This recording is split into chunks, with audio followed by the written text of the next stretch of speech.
Podcast, bringing you our second segment. But before we do that, I'd like to ask you again to please like and follow the show.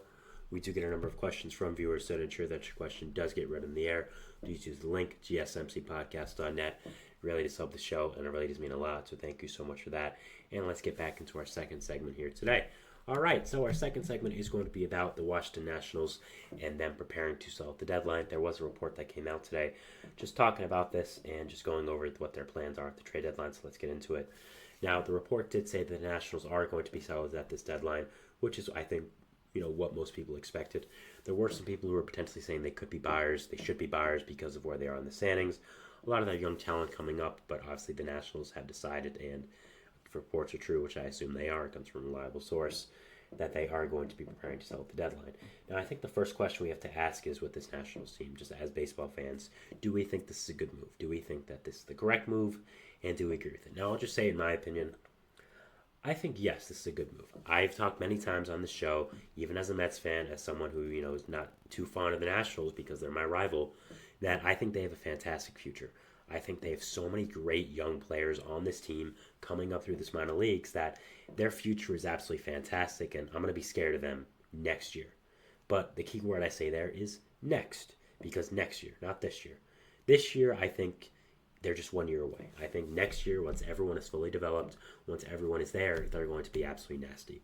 You're going to have a rotation core of guys like Jake Irvin, Mitchell Parker there. You're going to have Patrick Corbin's money off the books, so you can potentially add another big-time starter or a big-time player in general. You have Mitchell Parker, Jake Irvin there.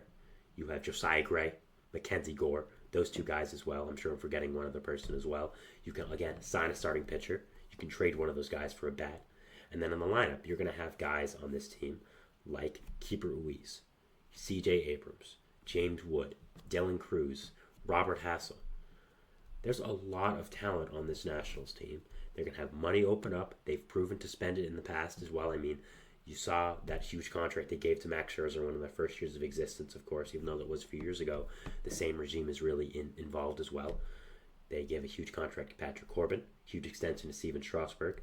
They gave an extension to Keeper Ruiz when he was just coming up after they acquired him in that trade. So they obviously are not afraid to throw around money. I would argue they're a big market team. I would argue that they have the resources to. Again, I think they have the money to. I think they're honestly a destination that a lot of people would like to go to. Being in D.C., a fan base that obviously is well known. They just won a World Series a few years ago in 2019. They have a great young core. They play in a beautiful ballpark, I think in a good location as well in D.C.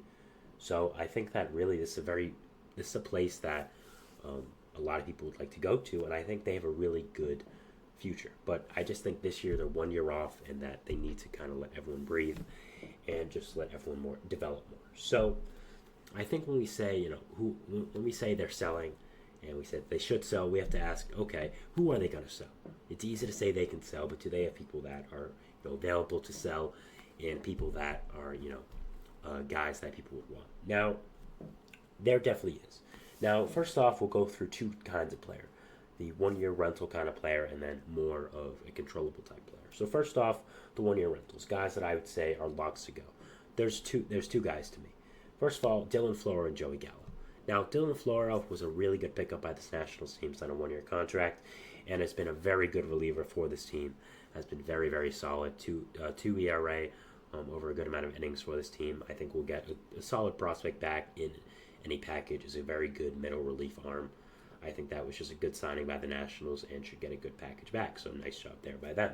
Then you, of course, have Joey Gallo, who signed a 1 year contract with them in the offseason to kind of just be a utility player all around. Obviously, Gallo has dropped a long ways from his time in Washington, his time in Texas. So obviously, Gallo is not the same player, but I think still brings a lot of value. Can play a good amount of different positions. Has, of course, a lot of just genuine power that he's always going to have. And it's just a good bench bat, is a good depth guy, and I think would be a very valuable asset to a lot of teams. And I think they should get something back for him, maybe a player to name later, but I would say he's also definitely gone. And if he's not, if they don't like anything, I'm sure they'll just DFA him so he can go to whatever team he wants because he's not in the future. Then we have another guy, Jesse Winker, who is actually interesting because Winker also signed a 1 year contract, kind of like Gallo, where he had fallen from being an all-star in his earlier years with the Reds. after two rough seasons with the Mariners and then the Brewers. He had fallen and signed a one-year contract with the Nationals. Unlike Gallo, though, he's done pretty well. I mean, he's been a really good player for this Nationals team. Been a really nice signing, and they could get a lot back for him if they trade him. I think a lot of teams could use his lefty power bat. He can play first. He can play the outfield, DH, of course. But I think the question is, do the Nationals want to keep him? Do they want to attempt to extend him, re-sign him in the offseason, and make him a part of their core? Do they think that this streak was real? And that's a question they have to ask themselves. And I think if they trade him or they don't, and if they try to extend him, we'll be able to see what way they're going. So that's a question. But I think the two guys that are definitely gone is Floro and Gallo. But then Winker is also a guy I think that has it has potential to be gone, but we're not sure if he will, because obviously Winker's had a good season, so they could look to extend him. But then there's two other guys I want to talk about for this Nationals team. That would really be interesting, and I think is a genuinely tough decision for this Nationals team. First off, Kyle Finnegan. Kyle Finnegan has been a very good relief pitcher for this Nationals team.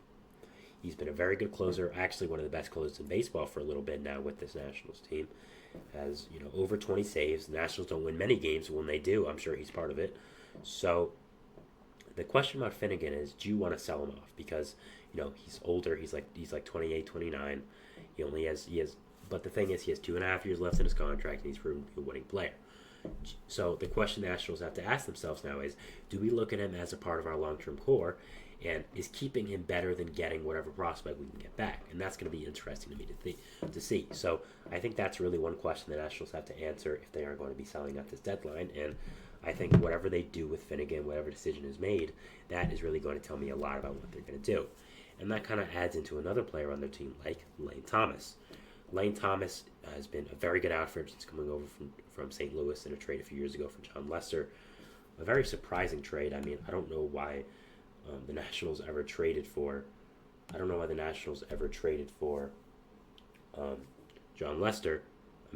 I don't know why the Nationals ever signed John Lester. Sorry, but they did, and that was strange. So they at least got a good prospect back for him. I don't know exactly why. The Cardinals ever traded for him, and I don't know exactly why they gave an actual good player in Lane Thomas for him, but they did. So. Whatever, I guess. But, he's been a very good player for this Nationals team since coming over, and it's just been a very solid bat for them. And the question now is, do you look at him as a part of your long-term core? Do you look at him as a guy that is going to be a genuine piece to your team?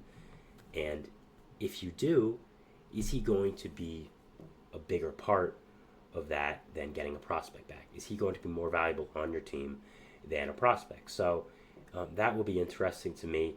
Will be interesting to see, in my opinion, as well. So I am actually very interested to see what the decision is about Lane Thomas, because again, he has 1.5 years left in his contract. He's a little bit older, 27, 28, and the question is, do you want to extend him? Do you want to keep him, make him a part of your core, or do you want to trade him, sell for this year, even though he has a few years left in his contract, and not keep him? Now, personally, I would usually keep a player like this because, I think the Nationals are so close.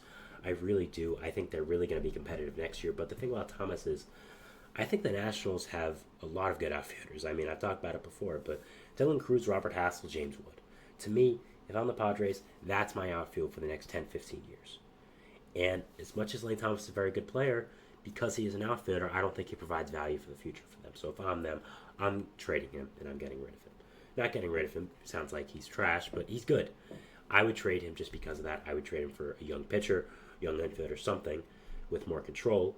So you can push, obviously, the payment back, which helps you with the cap situation, because I'm sure they want to go big on free agents this offseason. So if I'm a Nationals fan, that's really what I'm doing. And it's not because of Lane Thomas because he's bad. No, it's just because of what your future outlook looks like with guys like James Wood, like Robert Hassel, like Dylan Cruz coming up through the pipeline rather quickly. I mean, James Wood is already here. So, if I'm a Nationals fan, overall, I'm very excited for my future. I'm very excited for my team, and I think these decisions at the deadline are going to be very interesting to make, what their future looks like. But I think it's a good decision right now to sell. Again, I think you're really 1 year away. I think within a year it'll be very good, but we'll have to end up seeing what does happen with them next year and what happens with them the rest of the year. So yeah, for this year. So yeah, that is my second segment here, talking about the Washington Nationals and their trade deadline. Moving into our third segment here, which is going to be talking about the Dodgers and Phillies, a little bit of a series preview for them. So yeah, we'll be going over that, and we'll be talking about it after the break. So thank you, and hold on. Thank you, and bye, and see you then. So thanks. Looking for your daily fix of sports talk without having to pay for it? GSMC Sports Network is available on YouTube. Just search GSMC Sports Network. Get your fix of daily sports talk shows on YouTube, absolutely free.